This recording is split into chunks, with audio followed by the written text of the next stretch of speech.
Howrah station থেকে 18013 up Howrah Bokaro still city express প্রতিদিন রাত 11:35 ছেড়ে আদ্রা জংশন পৌঁছয় পরদিন সকাল 5:20। আদ্রা স্টেশন থেকে জয়চণ্ডী পাহাড় 4.5 কিলোমিটার দূরে। গাড়িতে যেতে সময় লাগে 10 থেকে 12 মিনিট।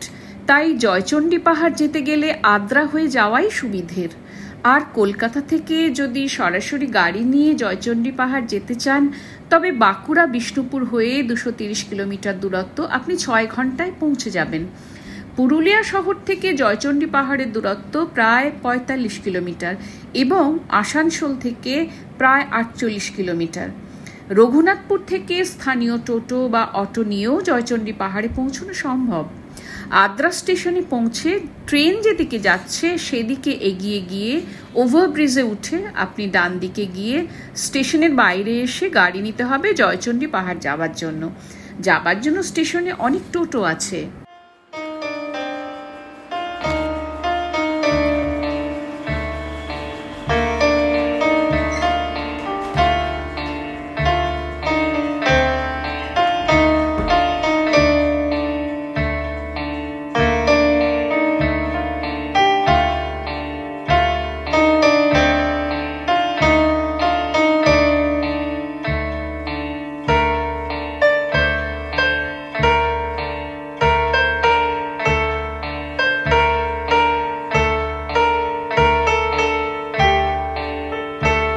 পশ্চিমবঙ্গের পুরুলিয়া জেলার অন্যতম আকর্ষণীয় ও প্রাকৃতিক সৌন্দর্যে ভরপুর স্থান হল জয়চণ্ডী পাহাড়।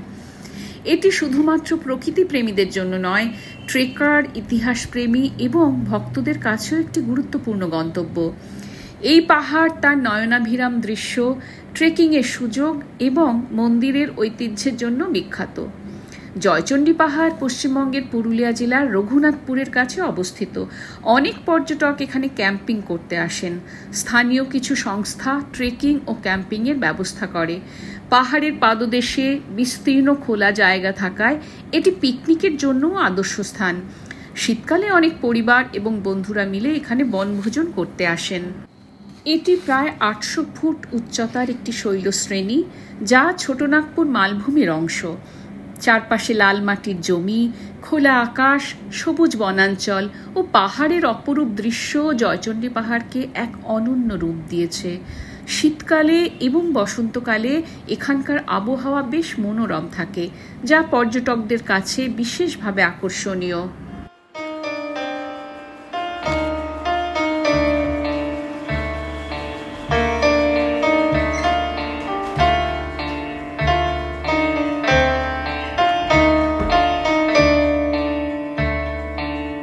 যারা ট্রেকিং পছন্দ করেন তাদের জন্য জয়চণ্ডী পাহাড় আদর্শ জায়গা। পাহাড়ের চূড়ায় উঠতে হলে 507টি সিঁড়ি পার হয়ে যেতে হয়।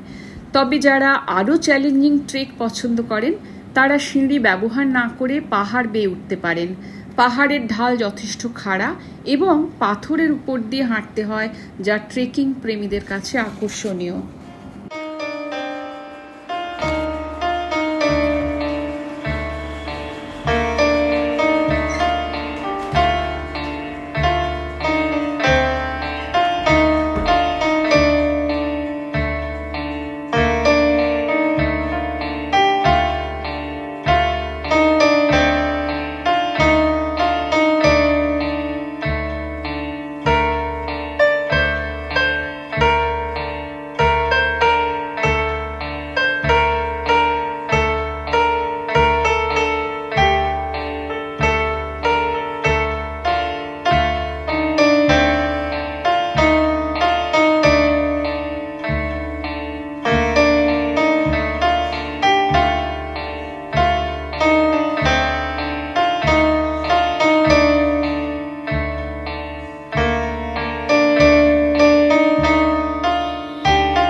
জয়চণ্ডী পাহাড়ের অন্যতম আকর্ষণ হলো এখানকার মা জয়চণ্ডী মন্দির।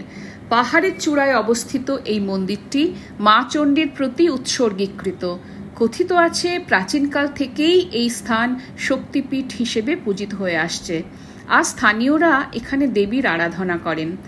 দেবী চণ্ডীর আশীর্বাদ লাভের জন্য বহু ভক্ত পাহাড় বেয়ে উঠে মন্দিরে যান। পৌরাণিক মতে মা চণ্ডীর শক্তিকে ভক্তরা জয়লাভের প্রতীক হিসেবে পুজো করেন, তাই এই পাহাড়ের নামকরণ হয়েছে জয়চণ্ডী। দুর্গাপুজোর সময় এখানে বিশেষ পুজো হয়, তখন প্রচুর ভক্ত সমাগম হয়।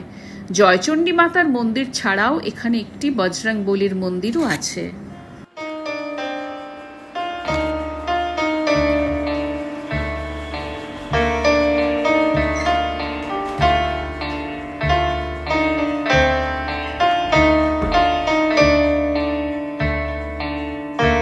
জয়চণ্ডী পাহাড় চলচ্চিত্র জগতেও জনপ্রিয়। সত্যজিৎ রায়ের বিখ্যাত সিনেমা হীরক রাজার দেশের ছবির শুটিং এখানে হয়েছিল। ছবির বিভিন্ন দৃশ্য পাহাড়ের পাথুরে জমি এবং সৌন্দর্যের সঙ্গে মিল রেখে চিত্রায়িত হয়েছিল, তাই চলচ্চিত্র প্রেমীদের কাছেও এটি একটি আকর্ষণীয় স্থান।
পাহাড়টি একাধিক ছোট বড় পাথরের স্তূপ দ্বারা গঠিত।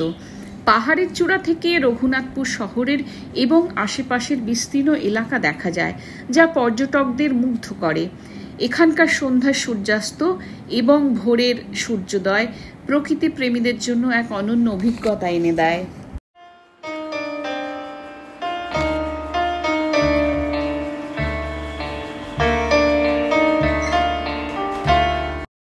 পাহাড়ের চারপাশের বনাঞ্চল, খোলা আকাশ, বিক্ষিপ্ত গাছপালা এবং মনোমুগ্ধকর বাতাস এখানে একরকম শান্তি এনে দেয়। শীতে এই জায়গাটি আরও সুন্দর হয়ে ওঠে যখন প্রকৃতি শুষ্ক অথচ স্বচ্ছ আকাশ এবং শীতল বাতাসে ভরে থাকে।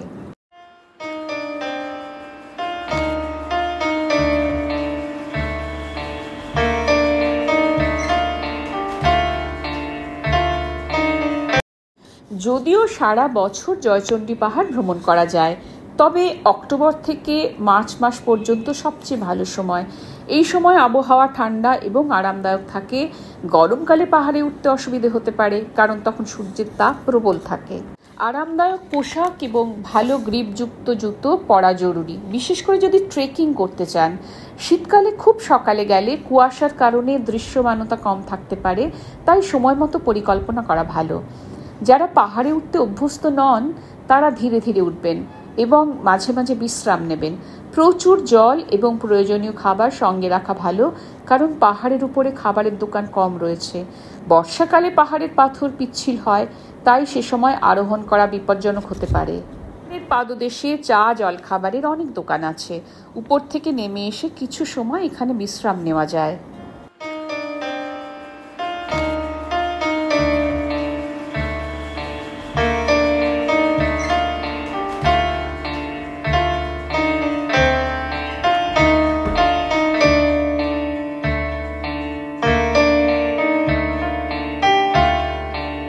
জয়চণ্ডী পাহাড় দেখে আমরা এবার যাব গড় পঞ্চকোটের মন্দির দেখতে। পরবর্তী ভিডিওতে আপনাদের সঙ্গে আবার দেখা হবে।